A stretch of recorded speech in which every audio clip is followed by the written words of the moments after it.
So the question here is, in the circuit shown below, Y is a 2-bit as a Y1, Y0 output of the combinational logic full stop.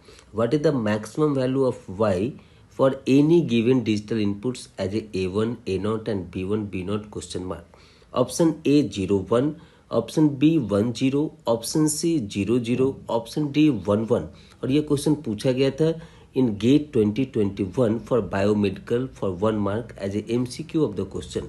तो यहाँ पर क्या दिया हुआ है, यहाँ पर हमारा दिया हुआ है y as a 2-bit। So y अगर हमारा 2 बिट का है एज ए Y1, Y0, तो क्या क्या कॉम्बिनेशन हो सकता है आउटपुट साइड में 0, 0, 0, 1, 1, 0, 1, 1। सो हमें y का मैक्सिमम वैल्यू निकालना है for any given digital inputs of A1, A0 and B1, B0। तो यहाँ पर इनपुट 4 है as a A1, A0, B1, B0। तो 16 कॉम्बिनेशन होगा इनपुट साइड में और उसके कॉरस्पॉन्डिंग y का क्या मैक्सिमम वैल्यू होगा वो हमको फाइंड आउट करना है। तो 16 कॉम्बिनेशन के लिए 1 बाय 1 चेक करेंगे, आपको बहुत टाइम लगेगा। इसीलिए बेहतर है कि हम आउटपुट साइड से इसको ऑपरेट करें और लॉजिक डेवलप करें ताकि ऑप्शन वाइज हम इसको चेक कर सकते हैं। तो यहाँ पर आपको समझाने के लिए हम पहले सारे गेट को एक नंबरिंग दे देते हैं as like this is gate number 1, this is 2, this is 3, this is 4, this is 5, this is 6, this is 7। और हम एक आउटपुट दे देते हैं as a P for logic gate 4 and Q as a logic gate 5।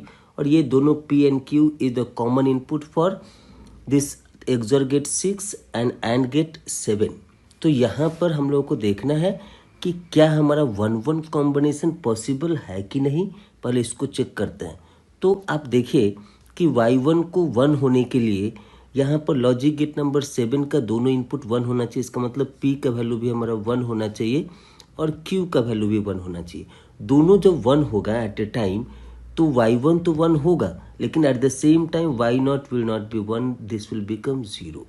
तो इससे indicate होता है कि ये जो y का हमारा पॉसिबल वैल्यू है जो Y1, Y0 का 1, 1, so this is not possible. इसका मतलब ऑप्शन डी को हम लोग डायरेक्टली यहाँ पर डिस्कार्ड कर देते हैं।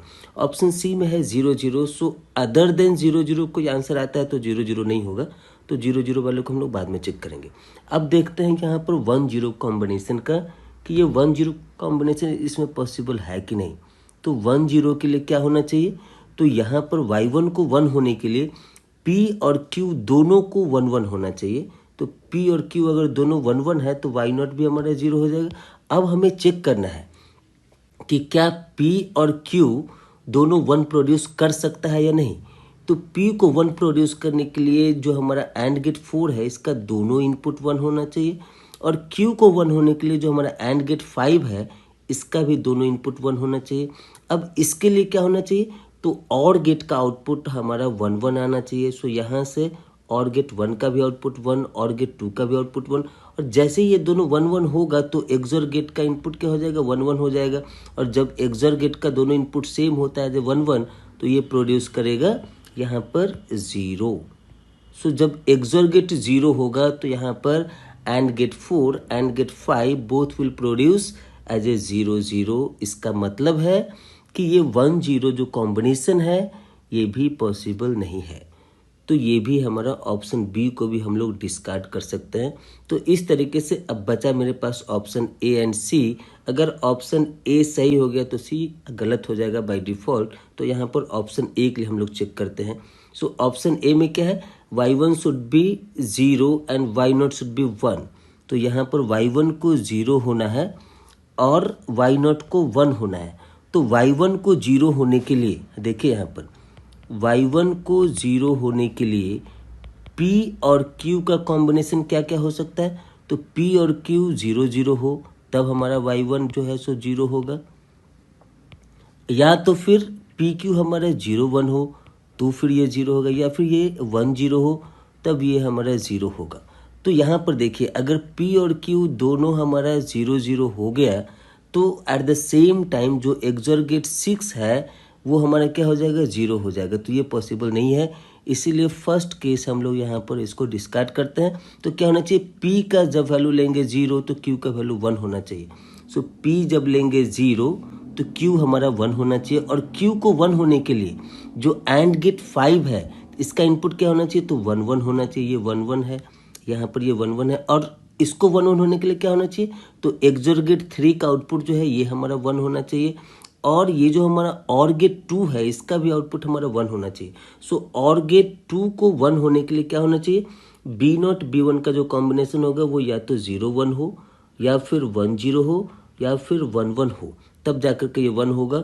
और XOR गेट को 1 प्रोड्यूस करने के लिए अगर OR गेट 2 से एक इनपुट 1 है तो ये हमारा 0 होना चाहिए, इसका दूसरा इनपुट 0 होना चाहिए। इसका मतलब क्या है कि जो फर्स्ट OR गेट है उसका आउटपुट हमारा 0 आना चाहिए, ये 0 होना चाहिए। तो यहाँ से क्या होगा, ये 0 कब होगा, जब A0 A1 हमारा 0 0 होगा। तो यहाँ पर AND गेट, ये OR गेट 1 हमारा 0 प्रोड्यूस करेगा, और वो 0 हमारा XOR में भी जाएगा और AND गेट 4 में भी जाएगा, तो ऑटोमेटिकली P 0 हो जाएगा।